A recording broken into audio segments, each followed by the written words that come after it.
Drought conditions are drying up profits for area ranchers. I took a look at the impact this is having on the industry. Rancher Larry Alford knows all too well what many of his fellow farmers and ranchers are going through right now.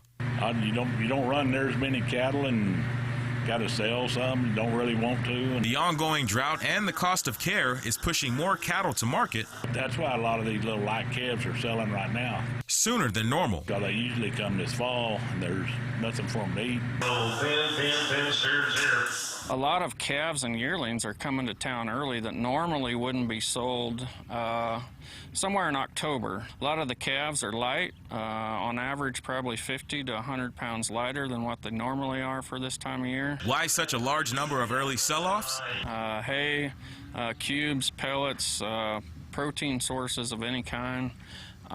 Those products have more than doubled in price this year, and that's the deciding factor for a lot of these guys. Lockhart told us they're seeing about a 35% increase in the amount of cattle coming through his auction compared to the average summer. We're selling cows, so that our cow herd as a nation is probably, I would assume it's probably the lowest numbers we've had in quite some time. So as far as our cow herd, that's diminished. Diminished herd driving up the price of calves and yearlings.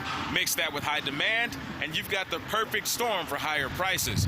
But auction houses aren't the only ones feeling the effects from these early sell-offs. They're going to feed yards. They're kind of plugging up some of these feed yards.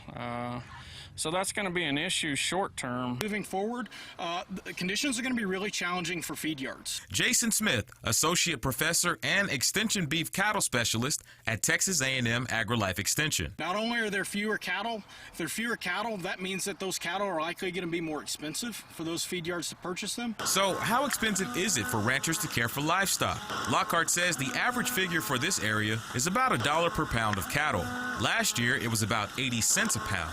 This year, because of the price of corn and hay and the protein sources, we're easily at $1.30, $1.40 right now. I'm hearing some higher. It's a problem that could also affect the auctions themselves. We have an auction, a market that typically markets a certain amount of animals. They typically have buyers for a certain amount of animals.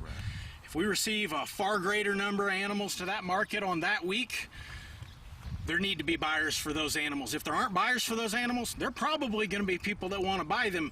They're not going to be as likely to bid those animals as high as they would have if there's more demand. All of it boiling down to one issue. I mean, it's just you can't afford to keep them because the cost of gain is too high. I mean, you're not getting enough return for your money. In Dalhart, Rochelle Hamilton Jr., KAMR, Local 4 News. Lockhart says there's no true way to predict how long the saturated market will last.